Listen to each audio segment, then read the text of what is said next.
संसद का मानसून सत्र 20 जुलाई से शुरू हो रहा है। इसको लेकर विपक्ष अपनी तैयारियों में जुट गया है। इसी सिलसिले में आज सोनिया गांधी के आवास पर कांग्रेस की बड़ी बैठक हो रही है। बड़ी जानकारी आपको दे दें, संसद के मानसून सत्र से पहले कांग्रेस की बड़ी बैठक हो रही है। सोनिया गांधी के आवास पर कांग्रेस पार्टी मंथन कर रही है, जिसमें सोनिया गांधी के साथ साथ कांग्रेस अध्यक्ष मल्लिकार्जुन खड़गे, लोकसभा में नेता प्रतिपक्ष राहुल गांधी के अलावा कांग्रेस के कई वरिष्ठ नेता शामिल होंगे। इस बैठक में आगामी मानसून सत्र की रणनीति पर चर्चा होने की संभावना जताई जा रही है। तो बैठक में खड़गे और राहुल गांधी शामिल होंगे। 20 जुलाई को मानसून सत्र शुरू हो रहा है। उससे पहले सरकार की घेराबंदी के लिए पूरा एक्शन प्लान सोनिया गांधी के आवास पर जो बैठक होनी है उसमें बनाया जाएगा। ये तय किया जाएगा कि किन मुद्दों को लेकर के सरकार की घेराबंदी संसद के सत्र में विपक्ष करता हुआ नजर आएगा। तो मानसून सत्र को लेकर के रणनीति बनाई जा रही है, खाका तैयार किया जा रहा है, किन मुद्दों को उठाना है उसको लेकर के भी तमाम तैयारियां विपक्ष की ओर से लगातार की जा रही हैं। और इसी कड़ी में कांग्रेस पार्टी ने ये अहम बैठक बुलाई है।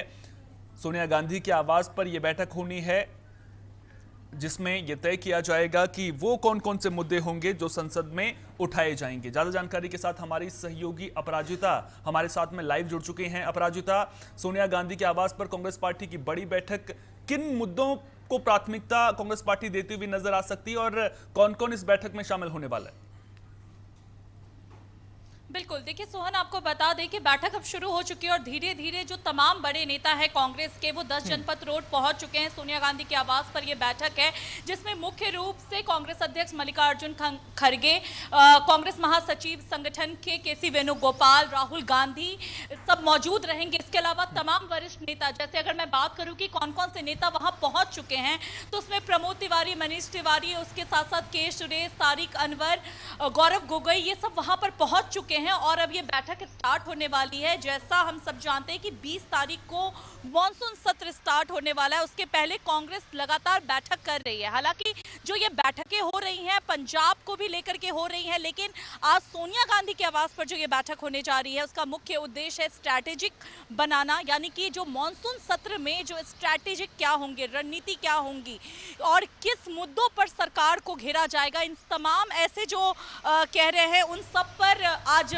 इस पर बातचीत होगी। लेकिन सबसे बड़ी बात यह है सोहन कि जिस तरीके से कांग्रेस लगातार बैठक करके अपनी रणनीति बना रही है, उससे एक बात क्लियर है कि कांग्रेस अपनी पुरानी सभी गलतियों से सबक लेते हुए जो है इस बार सत्र में उतरने वाली है।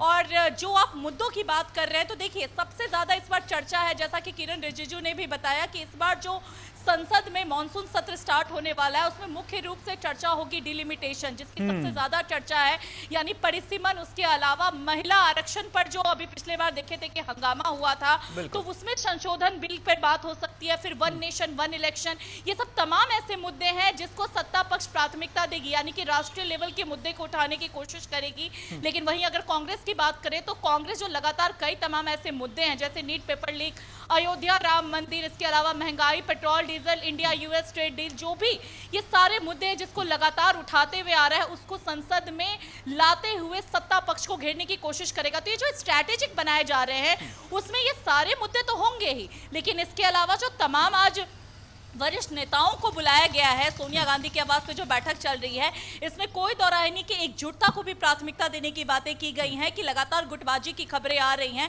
तो कांग्रेस बार बार ये कोशिश कर रही है कि जो बार बार उनके एकजुटता पर सवाल उठ रही है, सारे विपक्षी दल कैसे एकजुट हो करके जो हैं सत्ता पक्ष को घेरे। जब एकजुटता की बात आती है तो उस पर प्रश्न चिन्ह लगातार लगता हुआ रहता है, चाहे बात कांग्रेस पार्टी की आप कर लीजिए, चाहे बात आप इंडिया ब्लॉक की कर लीजिए। आपने डिलिमिटेशन बिल की बात करी। अब पिछली बार जब संसद का सत्र हुआ था, सरकार 3 विधेयक लेकर के आई थी, लेकिन नंबर्स ना होने की वजह से वो तीनों विधेयक सरकार पास नहीं करवा पाई थी। लेकिन अब आपने देखा होगा कि किस तरह से कई जो बड़े नेता हैं वो पार्टियां बदलते हुए नजर आए हैं। टीएमसी में टूट यहां पर देखने को मिली है, वहां से बीजेपी में शामिल हुए हैं। राज्यसभा की बात करें तो आम आदमी पार्टी से भी राघव चड्ढा समेत कई नेता बीजेपी का दामन थाम चुके हैं, यानी कि नंबर गेम बदलता हुआ नजर आ रहा है। तो क्या इस बार जो संसद की तस्वीर है उसमें नंबर्स बीजेपी के फेवर में नजर आ रहे हैं? और अगर नंबर बीजेपी के फेवर में जाते हैं तो क्या उन तीनों विधेयकों को पास कराने में बीजेपी इस बार कामयाब होती हुई आपको दिख रही है?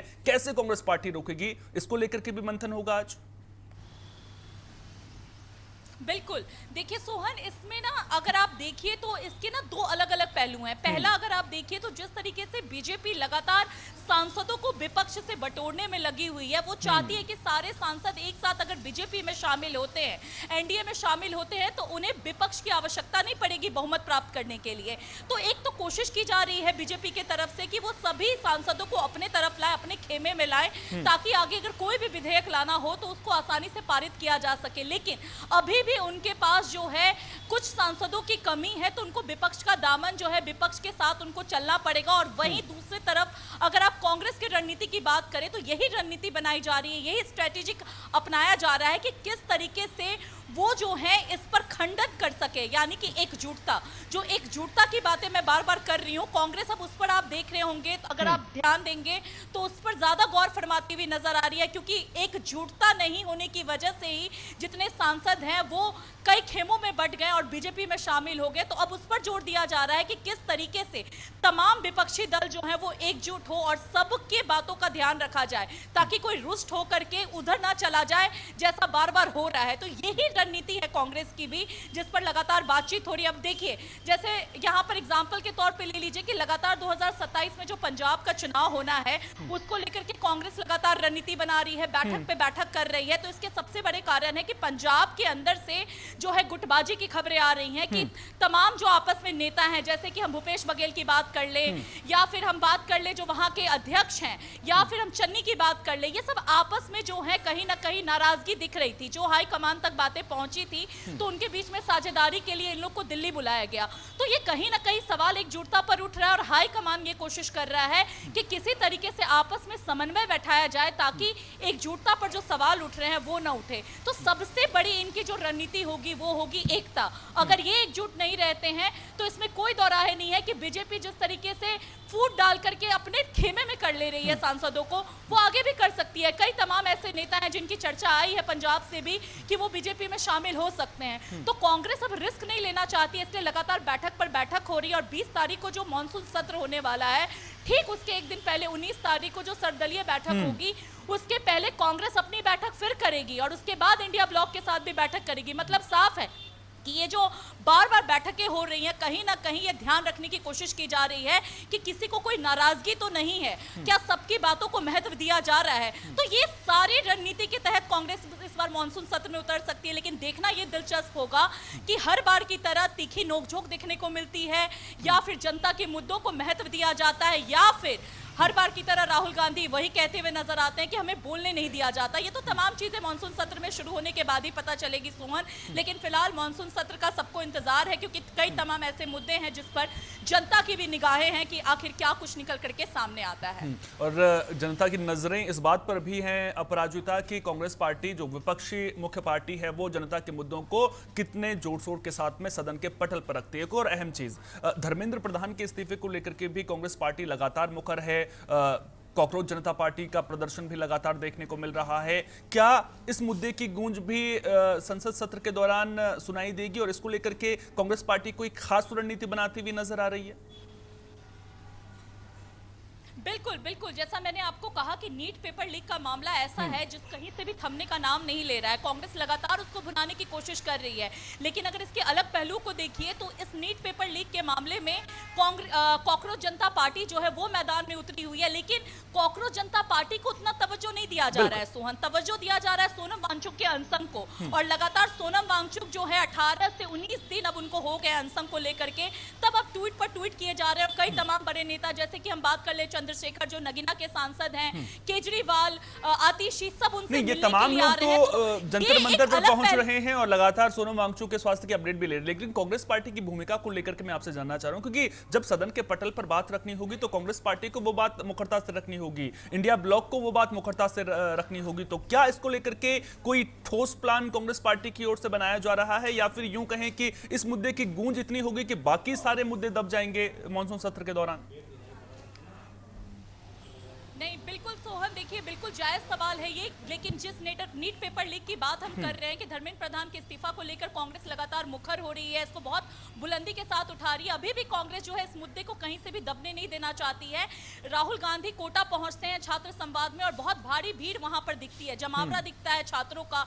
लोग शिकायत करते हुए नजर आते हैं कि परीक्षा प्रणाली की कमजोर की वजह से जो छात्र हैं उनका जीवन जो है वो बीच में फंसा हुआ है, मझधार में फंसा हुआ है। लेकिन अब वही राहुल गांधी कल 17 तारीख को फिर से जा रहे हैं देहरादून में छात्रों से संवाद करने के लिए नीट पेपर लीक के मामलों को लेकर। तो इससे साफ है कि जो नेता प्रतिपक्ष है राहुल गांधी वो कहीं से भी नीट पेपर लीक के मामलों को दबने नहीं देना चाहते हैं और इसको सबसे ज्यादा प्राथमिकता दी जा रही है। तो कहीं ना कहीं धर्मेंद्र प्रधान जो है वो अभी भी सवालों के घेरे में है। हालांकि उनके इस्तीफे को लेकर के अभी तक सत्ता पक्ष की तरफ से कुछ भी नहीं कहा गया है सोहन, लेकिन अंदर खाने से जो खबर आ रही है कि उनके मंत्रालय को चेंज किया जा सकता है, लेकिन इस पर भी अभी तक कोई मोहर नहीं लगता हुआ नजर आ रहा है। अब ये देखने वाली बात है कि जिस तरीके से विपक्ष लगातार इन मुद्दों को उठा रहा है, अगर सभी तमाम विपक्षी दल एकजुट होकर के ये करते हैं तो कहीं ना कहीं ये सरकार पर जो है बहुत ज्यादा प्रेशर करता हुआ नजर आएगा। और मैंने सोनम वांगचुक का जिक्र इसलिए किया कि कहीं ना कहीं वो विटेज दे रहा है इस मुद्दे पर। तो कांग्रेस जो है कहीं से भी सीजेपी के साथ तो नजर नहीं आ रही है, क्योंकि कहीं से भी उनकी तरफ से कोई बयान ऐसा नहीं आया है, लेकिन कहीं ना कहीं उस वेटेज की वजह से उनकी जो बातें हैं वो ज्यादा ऊपर आ रही हैं, तो उसको एक जो है हाई लेवल मिल सकता है। तो ये देखने वाली बात है कि इसका असर क्या निकल करके आता है सोहन। फिलहाल ये मानसून सत्र के बाद ही क्लियर हो पाएगा कि कांग्रेस किस हद तक कामयाब रहती है। यानी कुल मिलाकर देखा जाए तो नजरें मॉनसून सत्र पर टिकी हुई हैं। सरकार अपनी रणनीति को धार दे रही है, कांग्रेस पार्टी भी स्ट्रेटजी बनाती हुई नजर आ रही है। लेकिन देखना दिलचस्प होगा कि जब मॉनसून सत्र शुरू होगा तो फिर वहां पर केवल हंगामा बरपता हुआ नजर आएगा या फिर जनता के मुद्दों पर भी बात होती हुई नजर आएगी। अपराजिता, आप नजर बनाए रखिए। बहुत बहुत शुक्रिया तमाम जानकारी साझा करने के लिए।